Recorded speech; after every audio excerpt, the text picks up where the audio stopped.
το να έρχεσαι σε άμεση επαφή με τη νέα γενιά και τους προβληματισμούς του είναι πάντα πολύ σημαντική. Εμείς είμαστε εδώ για να λύνουμε προβλήματα και προσπαθούμε να έχουμε μία ενόρεση. Προσπαθούμε να βλέπουμε τι θα έρθει τα επόμενα 10-20 χρόνια.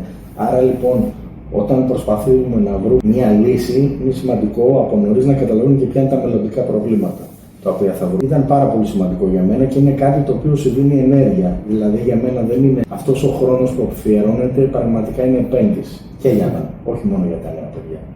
Είναι πολύ σημαντικό να αναπτύσσεται αυτή η σχέση. Ένα από τα πραγματάκια τα οποία βλέπω, το οποίο είναι άδικο προς τα νέα παιδιά, είναι ότι υπάρχει αυτό που λέμε, όλοι λένε, πρέπει να δουλέψει σκληρά. Δεν λέει κάτι αυτό.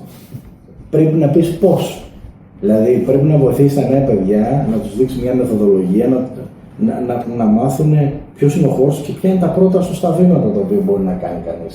Άρα λοιπόν είναι σημαντικό να βρίσκουμε χρόνο και να λέμε έτσι είναι τα πρώτα βήματα.